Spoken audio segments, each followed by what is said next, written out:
ఓం నమ శివాయ నమ. కుర్రో కుర్రు కొండదేవత అమ్మ పలుకు, జగతంబ పలుకు, సమ్మక్క పలుకు, సారలమ్మ పలుకు, వనదేవత పలుకు. జై వనదుర్గాయ నమ. జై కొండదేవతాయ నమ. ప్రజలందరికీ నమస్కారము.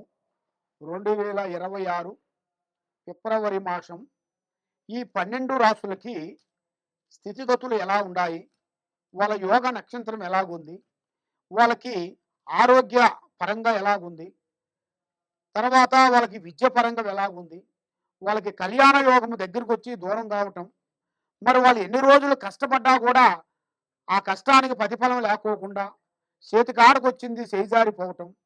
మరి ఈ 12 రాశుల్లో ఉండవలసిన వాళ్ళందరికీ చాలా చాలా వరకు బాధపడుతూ, కష్టాలు పడుకుంటూ, బాధలు పడుకుంటూ ఉన్నారు కాబట్టి ఈ బాధలు అనేది మీకు తొలగిపోయే రోజు దగ్గరికి వచ్చింది.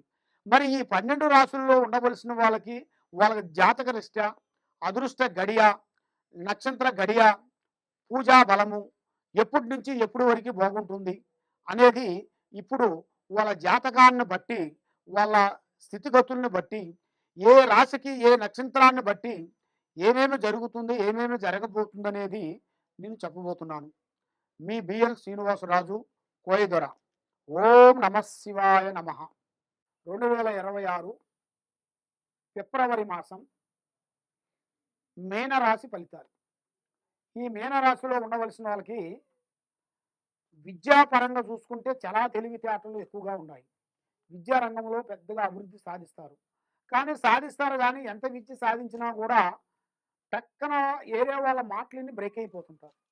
ఏరే వాళ్ళ మాటలు విన్న దానివల్ల లేనిపోయిన సమస్యలు రావటం, మనశ్శాంతి లేకోకుండా ఉండటం, నమ్మిన వాళ్ళ నుంచి కొన్ని సికాకులు, ఇబ్బందులు కొన్ని రావటం, విద్యారంగంలో బ్రేక్ అయిపోతుంది. కాబట్టి ఏ ఉద్యోగం చేసినా కూడా మీకు ముందుకు రాకోకుండా అయిపోతున్నది. ఏ వ్యవసాయం చేసినా, రాజకీయంలో కూడా మీరు చేరి, రాజకీయంలో కూడా మీరు ఎంతో ప్రయత్నాలు ఆలోచించినా కూడా దాంట్లో కూడా మీకు అభివృద్ధి రాకోకుండా, మరి ఒక గ్రామంలో కూడా ఎన్నో విధానాలుగా ఊరిని పట్ల, ఇంటి పట్ల, వ్యవసాయం పట్ల ఎన్నో విధానాలుగా మీరు పోరాటం చేస్తుంటారు. మరి ఆ గ్రామంలో కూడా ఎంత ఏది చేసినా కూడా మీ పేరు అనేది పబ్లిక్ రాకోకుండా మీరు ఎంత చేసినా కూడా మిమ్మల్ని అణగతొక్కేస్తుంటారు. అది ఎందువల్ల? కేతు గ్రహాల వల్ల మీకు అలా జరుగుతుంటాయి. కేతు గ్రహాలు మిమ్మల్ని డిస్టర్బెంట్ చేస్తుంటాయి. ఏ పని కానీకోకుండా, మనశ్శాంతి లేకోకుండా, డబ్బు నిలబడుకోకుండా, నమ్మిన వాళ్ళ నుంచి కొన్ని మోసాలు రావటం, ఒక స్త్రీ నుంచి లేనిపోయిన సమస్యలు తెచ్చుకోవటం. స్త్రీల వల్ల లేనిపోయిన సమస్యలు, ప్రశాంతంగా బతికే కుటుంబంలో కూడా లేనిపోయిన కొన్ని సమస్యలు వచ్చి పోలీస్ స్టేషన్ దాకా పోయి, కోర్టు దాకా పోయి, కోర్టు చుట్టూ తిరగటం, పోలీస్ స్టేషన్ చుట్టూ తిరగటం, ఇలాంటిది మీ జాతక యోగంలో రాబోతున్నాయి. కాబట్టి మీరు కొన్ని జాగ్రత్తలు కొన్ని పాటించండి. మీరు ఏ కార్యక్రమైనా కానీ, ఏ ప్లానింగ్ అయినా కానీ పబ్లిక్ చేయదు. టయాలు అంత అనుకూలంగా లేని దానివల్ల మీరు ఎన్ని డబ్బులు సంపాదించినా, ఏ కార్యక్రమం చేసినా చేతి కాడికి వస్తున్నాయి, నోటికి అందుకోకుండా పోతున్నాయి. మరి అది ఎందువల్ల అవుతుంది? స్నేహాన్ని కొన్ని తగ్గించాలి, కొన్ని కావాలంటే కొన్ని వదిలేయాలి. స్నేహంలో కొంచెం ఇబ్బందులకరమైన సమస్యలు కొన్ని రాబోతున్నాయి. కాబట్టి ఒక స్త్రీ నుంచి మీకు అదృష్ట యోగం పట్టబోతుంది. ఈ మీనరాశిలో ఉండవలసిన వాళ్ళకి ఒక స్త్రీ నుంచి అంటే ఒక ఇంట్లో స్త్రీ కానీ, బయట స్త్రీ కానీ, చేసే ఉద్యోగంలో స్త్రీ కానీ, ఏ స్త్రీ కానీ ఒక స్త్రీ నుంచి మంచి రాజయోగం అనేది రాబోతుంది. కాబట్టి కొన్ని జాగ్రత్తలు కొన్ని పాటించాలి. అతి జాగ్రత్తలు వీళ్ళు పాటించుకోకుండా వీళ్ళు ఆలోచన చేసి నిదానంగా పడ్డారనుకోండి, లేనిపోయిన సమస్యలు తెచ్చుకుంటారు. కాబట్టి కొన్ని కావాలంటే కొంచెం ఫాస్ట్గా ఉండాలి, కొన్ని వదిలేయాలంటే కొంచెం వెనక్కి తగ్గాలి. కాబట్టి అన్నీ కావాలంటే మనకు దక్కదు. ఇలాంటి కొన్ని సంఘటనలు కొన్ని ఎదురవుతున్నాయి. మరి ఇలాగ మీకు ఎదురైన కాబట్టి మీ మీద జనకన్ను, ప్రజాకన్ను, వెలుగు కన్ను, తర్వాత చెడు ప్రయోగము. చెడు ప్రయోగం అంటే అన్నీ బాగుంటాయి మనకి, ఏ పని చేసినా కూడా మనకి కలిసి రాకోకుండా కొంచెం ఇబ్బందులు పడుతుంటారు చాలామంది. నిద్రలో పనుకుంటే ప్రశాంతత, నిద్ర ఉండదు. ఆహారము కరెక్ట్ టయానికి భోజనం తినబుద్ధి కాదు. ఏదో సాధించాలి, ఏదో చేయాలన్న ఒక ఆదుర్త. ఇలాంటి సంఘటనలు ఎన్నో ఎన్నో ఎన్నో టెన్షన్లు పడుతుంటారు. కాబట్టి వాళ్ళ కుటుంబానికి ఏదో ప్రయోగం జరిగిందని అర్థం. ఆ ప్రయోగం జరిగిందిరా అంటే వాళ్ళు అన్ని రంగాలలో ముందుకు పోతారు కానీ ఏదీ సాధించలేరు. ఆ రంగాలలో అన్ని రంగాలలో వాళ్ళకి కరెక్ట్‌గా రావాలి. వాళ్ళ మీద చేసిన చెడు ప్రయోగం అంటే బారావతి ప్రయోగము, కట్టావతి ప్రయోగము, శాతాబడి ప్రయోగము ఇలాంటి చెడు ప్రయోగాలు వీళ్ళకి తగిలిన దానివల్ల వీళ్ళకి డిస్టర్బెంట్ అయిపోతుంటారు.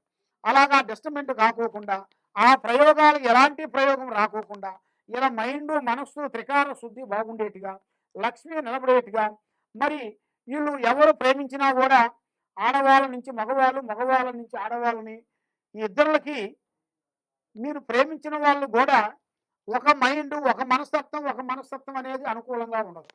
అది ఎందువల్ల ప్రేమ అంటే రెండు అక్షరాలు ప్రేమ. రెండు అక్షరాలు ప్రేమించేది 3 సార్లు సినిమాలకు వెళ్ళి 3 సార్లు పార్కింగ్ పోయి వచ్చినంత వరకే ప్రేమ కాదు అది. ప్రేమ అంటే ఎదుటి మనసులో ఉండాల్సిన భావ్యం తెలుసుకునేదే ప్రేమ. స్త్రీ నుంచి పురుషుడికి పురుషుడి నుంచి స్త్రీకి మరి వీళ్ళ ఇద్దరు జాతక యోగాన్ని బట్టి తెలుసుకోవాలి. మరి అది తెలుసుకోకోకుండా అశ్రద్ధగా పాటించి ఏం కాదులే అన్నట్టుగా మనం ప్రేమించాములే మనం చెప్పిందే పాస్ అవుతుంది మనం చెప్పిందే కరెక్ట్గా అనేది కొంతమంది అనుకుంటుంటారు. చాలామంది చాలా విధానాలుగా ఏం ఆలోచిస్తారంటే వాళ్ళు ఆ ప్రేమ దక్కేంత వరకు వాళ్ళు ఆలోచిస్తుంటారు. ప్రేమ దక్కిన తర్వాత నువ్వెవరో నేనెవరో అప్పటి వరకు వాళ్ళు ప్లేట్ మార్చేస్తారు. దానివల్ల లేనిపోయిన సమస్యలోకి మీరు ఇరుక్కునే మార్గాలు కూడా కొన్ని ఉన్నాయి. అతి జాగ్రత్తలు మీరు కొన్ని పాటించాలి. కాబట్టి మీ కుటుంబం మీద మీ మీద ఎవరెవరు ఏ ప్రయోగం చేసినా కూడా ఈ కింద ఉండాల్సిన నెంబర్కి 9399922254 ఈ నెంబర్కి ఒకసారి మీరు ఒక ఫోన్ చేసినట్టుకైతే మీ ఇంట్లో ఏముంది మీ ఒంట్లో ఏముంది మీ మీద ఏమేమి జరుగుతుంది మీ కళలో ఏమేమి వస్తున్నాయి మీ మీద ఉన్న గ్రహాల దోషం ఏమిటి అనేది కూడా జాతక చక్ర గణితం వేసి కూడా మేము చూసి ఈ మీనరాశిలో ఉండవలసిన వాళ్ళందరికీ సమస్త దోషములకి ప్రశాంతమైన కట్టు అనేది ఒకటి ఉంటుంది. ఆ కట్టుగానే మీకు కట్టామరా అంటే మీ లైఫ్లో అనుకున్న కోరికలు చేసే పనులు ఉద్యోగాలు వ్యవసాయములు రియల్ ఎస్టేట్లో కూడా అభివృద్ధిగా పొందాల్సిన యోగం అనేది రాబోతుంది. కాబట్టి ఏ కార్యక్రమైనా కానీ ఏదైనా కానీ ఆలోచించి ముందు అడిగేయండి. ఆచి చూసి అడిగేయండి. తొందరపాటు వల్ల ఎన్నో నష్టాలు ఎన్నో ప్రమాదాలు. మనం చేసే తొందరపాటు వల్ల అదే మనం కొంచెం వెనక ముందు ఆలోచించుకొని స్లోగా పోతే ఏమి కాదు. ఏం పర్వాలేదని కొంచెం స్పీడ్గా వెళ్ళామనుకోండి ఏదో ఒకటి అడ్డొస్తుంది. దానివల్ల మనకి కొన్ని ప్రమాదాలు ఎదురవుతాయి. కాబట్టి ఆ తొందరపాటు వల్ల ఎన్నో సమస్యలు కొంచెం ఎదురొచ్చే మార్గాలు ఉన్నాయి. మీరు ఏ సమస్య వచ్చినా కూడా తప్పకుండా మమ్మల్ని సంప్రదించండి. సర్వో జనా సుఖినో భవంతు. ఓం నమ శివాయ నమ. 2026 ఫిబ్రవరి మాసం. మరి ఫిబ్రవరి మాసంలో మెయిన్గా మేషరాశిలో ఉండవలసిన వాళ్ళకి స్థితిగతులు ఎలా ఉన్నాయి అదృష్ట గడియలు ఎలా ఉన్నాయి అనేది ఇప్పుడు మనం చెప్పబోతున్నాము. కాబట్టి ఈ మేషరాశిలో ఉండవలసిన వాళ్ళకి అదృష్ట యోగం అనేది స్టార్ట్ అయింది. మరి చిన్న వయసు నుంచి చాలా వరకు కష్టపడుకుంటూ కుటుంబ బాధ్యతలన్నీ ఈపి మీద వేసుకొని కుటుంబాన్ని బాధలన్నీ పడుకుంటూ వస్తుంటారు. కానీ వీళ్ళకి ఎక్కువగా ఎదుటి వాళ్ళని ఏదైనా చెప్పినా చేసినా కూడా మనవోళ్ళే అని అనుకుంటారు. కాబట్టి ఎదుటి వాళ్ళని ఎక్కువగా నమ్మకూడదు. ఇప్పుడు వీళ్ళ జాతకంలో ఏదైనా ఓపెన్గా మాట్లాడుకోవాలి. బంధుమిత్రుల్లో కానీ స్నేహితుల్లో కానీ ఏ విషయమైనా కానీ యథార్థం అనేది ఓపెన్గా మాట్లాడుకోవాలి. మనసులో ఒకటి బయట ఒకటి ఆ విధంగా మాట్లాడితే చాలా వరకు ఇబ్బందులు కొన్ని ఎదురయ్యే మార్గాలు కూడా కొన్ని కనబడుతున్నాయి. ఎక్కువ ముమ్మాటం ఎక్కువగా ఉంటుంది. కాబట్టి ఏ విషయమైనా సరే కొంత జాగ్రత్తలు కొన్ని తీసుకోవాలి. ఈ మేషరాశి వాళ్ళకి మంచి అదృష్ట యోగం అనేది ఈ నెలలో పెద్ద స్థాయిగా ఎదగాల్సిన యోగం కూడా రాబోతుంది. మరి అదృష్ట గడియ లక్ష్మీ గడియలు చూసుకుంటే ఈ నెల 16వ తారీఖు నుంచి నూతన పనులు నూతన కార్యక్రమాలు అద్భుతమైన విజయాలని సాధించాల్సిన యోగం అనేది ఇలా జాతక యోగంలో చాలా వరకు కనపడుతుంది. మరి ఈ మేషరాశి వాళ్ళు విద్యాపరంగా చూసుకుంటే మంచి విద్య, జనాలలో మంచి ఒక స్పందన, గౌరవం అభిమానం అనేది సంపాదించుకుంటారు. కానీ వీళ్ళు ఈ నెలలో చేతుకుంటే ఏరే వాళ్ళకి అప్పులు కానీ ఇచ్చారనుకోండి మళ్ళీ తిరిగి రావు. కాబట్టి మరి అప్పు ఇవ్వటం ఎందుకు, వాళ్ళతో మనం తిట్లు తినటం ఎందుకు, వాళ్ళతో మనం ముఖనిష్టం పడటం ఎందుకు, వాళ్ళ వల్ల మనం ఇబ్బందులు పాల్గొనడం ఎందుకు, జనాలలో బంధుమిత్రులలో కూడా మన గురించి వాళ్ళు చెడ్డగా చెప్పిన దానివల్ల కొన్ని ఇబ్బందులు కొన్ని ఎదురొచ్చే మార్గాలు కూడా కొన్ని కనబడుతున్నాయి. కాబట్టి ఈ యోగాన్ని బట్టి, నక్షత్రాన్ని బట్టి చూసుకుంటే ఈ మేషరాశిలో అద్భుతమైన విజయాల్ని సాధించాల్సిన టైము 16వ తారీఖు నుంచి స్టార్ట్ అయ్యే మార్గాలు కొన్ని దగ్గరికి వస్తున్నాయి.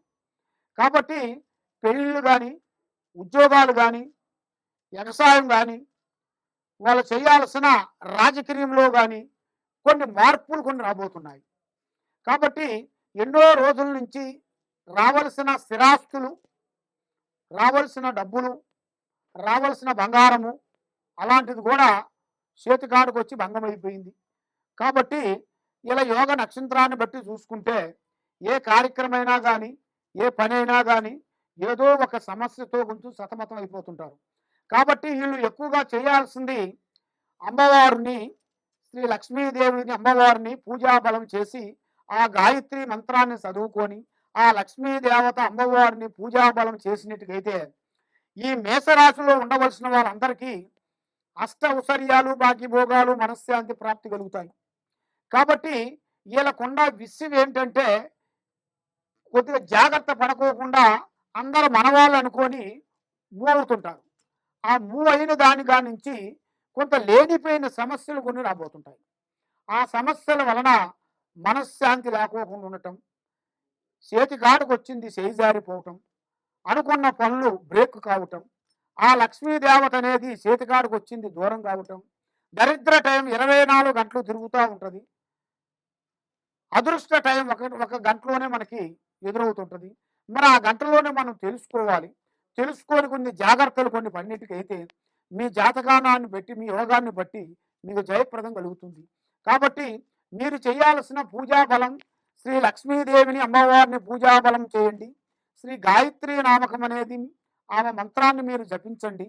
కాబట్టి ఇలాగా 9 శుక్రవారాల పాటు మీరు ఆ లక్ష్మీదేవతని పూజాబలం చేసినట్టుగైతే మీ మీద ఉండాల్సిన దరిద్ర దోష నివారణ, గ్రహదోష నివారణ, ఆ అష్టలక్ష్మి మీకు అష్ట ఐశ్వర్యాలతో, భాగ్యభోగాలతో మనశ్శాంతిని మీకు కలుగజేస్తుంది. కాబట్టి మరి మీరు ఏ కార్యక్రమైనా, ఏ పనైనా కానీ చేసే ముందు పెద్దవాళ్ళ ఆశీర్వాదం, దాంతోపాటు గోమాత ఆశీర్వాదం ఉండాలి. గోమాత ఆశీర్వాదం అంటే మనకి గోమాత దగ్గరికి వెళ్ళి, గోశాల దగ్గరికి వెళ్ళి ఆ గోశాలలో అది తినాల్సిన పదార్థంతో తర్వాత అక్కడ కొన్ని వస్తువులు కొన్ని అమ్ముతారు. ఆ వస్తువులు కొన్ని కొనుక్కొని దాంట్లో ఒక 5 అరటి పండ్లు తీసుకొని ఆ గోమాతకు మీరు తినిపించినట్టుగైతే మీకు అష్ట ఐశ్వర్యాలు, భాగ్యభోగాలు, మనశ్శాంతి అనేది ప్రాప్తి కలుగుతాయి. ఫస్ట్ ఈ పూజా కార్యక్రమం చేసిన తర్వాతే లక్ష్మీ పూజ కానీ, మళ్ళీ మీరు ఏదన్నా గుళ్ళకు కానీ, ఏదన్నా పూజలకు కానీ, ఏదన్నా వ్రతాలు కానీ చేసుకోవాలనుకుంటే ముందు ఈ పూజా బలాన్ని, ఈ గోమాత పూజాబలం చేసినట్టుకైతే మీకు ఆ భగవంతుడు దయ వల్ల విజయవంతమయ్యే మార్గాలు కూడా చాలా వరకు కనబడుతున్నాయి. కాబట్టి ఎక్కడెక్కడో వెళ్ళి జ్యోతిష్యం చెప్పించుకొని నిరాశ చెంది ఉన్నారు. కాబట్టి తప్పకుండా ఈ కింద ఉండాల్సిన నెంబర్కి 9399922254 ఈ నెంబర్కి మీరు ఒక్కసారి మీరు ఫోన్ చేసినట్టుకైతే మీ ఇంట్లో ఏముంది, మీ పిల్లల మీద ఏముంది, మీరు చేసే ఆఫీసులో ఏముంది, మరి ఎందుకు మీకు ఇలాగా సమస్యలు కొన్ని ఎదురవుతున్నాయి, మరి ఎన్నో రోజుల నుంచి మీరు కష్టపడ్డా దానికి ప్రతిఫలం లేకోకుండా చేతికాడికి వచ్చింది నోటికి అందుకోకుండా పోతుంది. కాబట్టి మరి ఆ సమస్యను బట్టి ఎలా ఉంది, ఎలా నడుస్తుంది అనేది మీ పేరులో జాతక చక్ర గణితం వేసి చూసి చెప్పగలుగుతాం. సర్వో జనా సుఖినో భవంతు. ఓం నమః శివాయ నమః.